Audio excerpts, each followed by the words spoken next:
Welcome, my name is Matt, aka Road Jedi 88. We are getting into Star Wars Gossip, Heroes, Mods, Fennec, Shan. And those of y'all that might have seen this uploaded earlier, this is a retake. I explained it a little bit in my Emperor Palpatine retake video as well. For those who are just kind of new to my channel, I do have my moments once in a while. It's not my proudest of moments. For the record, I do suffer with veterans PTSD, service related. I grew up not religious to Star Wars, but passionate to Star Wars. From the 90s to the 2010s, it did have an impact. George Lucas's messages of spiritual inspiration, stuff like that, that's universal to all walks of life, did have kind of a helpful impact on me in my younger years. Typical young person, young people struggle with stuff. So I got a lot of respect. That's why I'm passionate for it. This morning, because I got into characters that Disney has touched in on, and my generation does have a fan war going on. And as much as I try my best to try to humor the Disney's fans' understanding, and I try to help bring perspective of what it is my generation grew up on with Star Wars. It's hard for me to not find myself falling in the trap of being a part of the fan war. Because the differences are very well noticeable by my generation. It really is. Fennec Shan, now she showed up in, I believe in Clone Wars. She does show up in Bad Batch TV series, but then she made an appearance in the Book of Boba Fett. A story that never should have happened because of the Bounty Hunter Wars book trilogy series. And this is the book series Disney should have gone off with for the Book of Boba Fett concept idea. What they went with, it was a duct tape story on top of this one.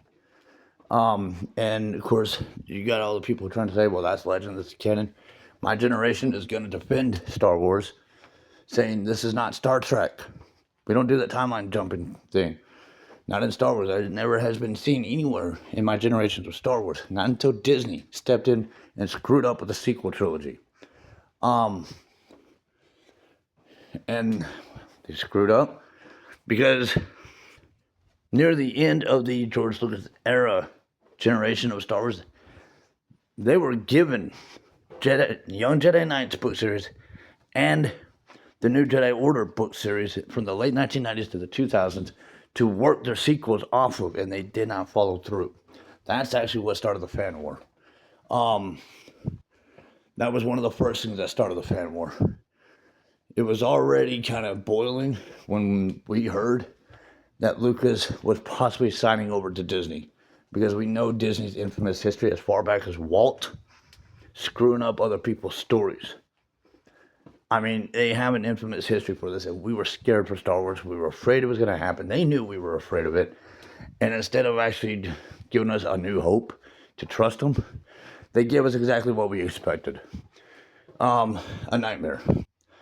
Nightmare Wars, Star Nightmares. The first 5 minutes of, or like the first 10 minutes of Force Awakening, I mean, everything that we knew of the Young Jedi Knights book series and the New Jedi Order was not showing evidence. I mean, there was no proof that the producers had even read those books. And we're not against there being films made. Hell, my generation has been begging for a long time for them to do Shadows of the Empire. I watch a lot of first-time Return of the Jedi movie reactors asking questions to Return of the Jedi about how Luke knew there was good in his father. I explained this in my Emperor Palpatine retake video. I explain also in just kind of, again, in the book, a lot of the questions about where did Luke get his lightsaber? How did they come up with this plan to rescue Han? How does C-3PO not know he's being given to Jabba? All these things, it is literally answered in this book. And the way the fans reacted to Andor, bringing a new perception to Rogue One, Shadows of the Empire, I promise you, will do the same for you with Return of the Jedi. It'll also give you a new hope for Anakin Skywalker, too. I'm just saying.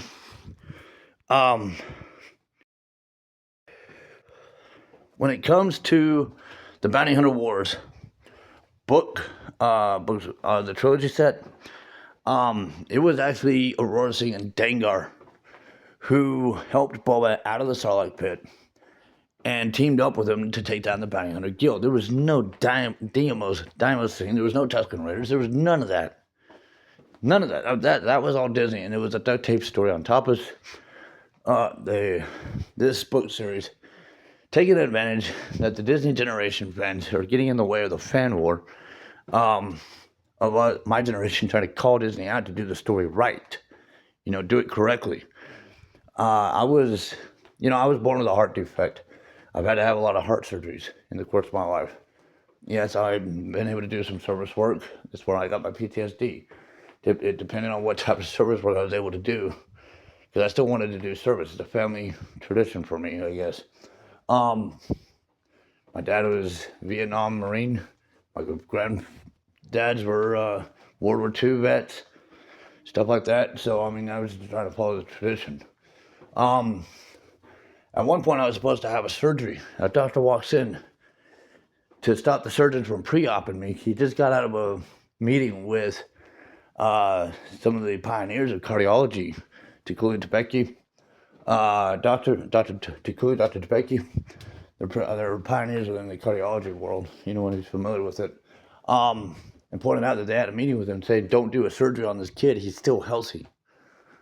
If he's not broken, if he's not dying, then you're likely to kill him trying to fix something that is still working. Star Wars was perfect the way it was. When my generation of Star Wars fans, heard Lucas was about to sign over to Disney, we knew Disney's infamous history of taking good stories and destroying them. And this goes as far back as Walt himself. He did it himself too. This is nothing new about Disney.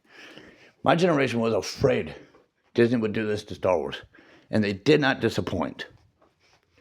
They didn't even give us a new hope to believe in them, that they could actually understand what Star Wars was and follow through. Instead, they have fueled the fire more and more. And after they sparked the war that we warned them would happen if they didn't follow through with the Young Jedi Knights and the New Jedi Order book series, and they followed through the sequel trilogy with something completely not Star Wars,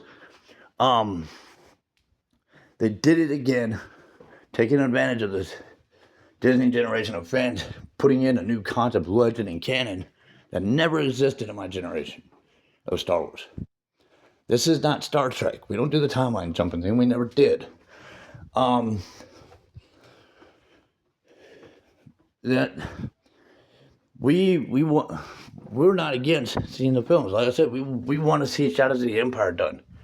Everyone got excited about Andor, the way it changed perspective for Rogue One. Shadows of the Empire would do the same thing for Return of the Jedi. I'm not kidding. You can read it and you'll see my point. With that said, this is a story plan that should have been in place for the Book of Boba Fett, the Bounty Hunter Wars. Fennec Shan, we'll go back to her. Now, I enjoyed Fennec Shan in Clone Wars. I enjoyed her in Bad Batch, but seeing her in the Book of Boba Fett, the very story that had a storyline not what my generation grew up with, now that was disappointing.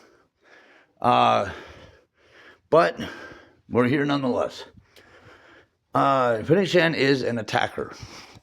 If you go to my first video of the mods playlist, I definitively explained the different types of attackers as well as the different types of mods, what it is we're doing when we put the mods onto the different types of characters.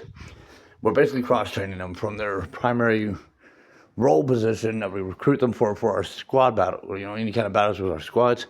The mods is basically like cross-training them for their job purpose in that squad. swgoh.gg online website recommends modding Fennec with offense and health. So she's going to attack, and she's going to attack hard, but she's attacking, supporting her squad. She squads with bounty hunters, mercenaries, scoundrels. She's a part of the dark side. She can lead a squad. So you're enhancing her ability to fight, but she's kind of, she's almost like a support attacker, maybe with some attributes of a tank. The protection part of a tank character. So you're kind of getting a mix of both, support and tank protection characters added on to Fennec Shan's attacker role with these two types of mods.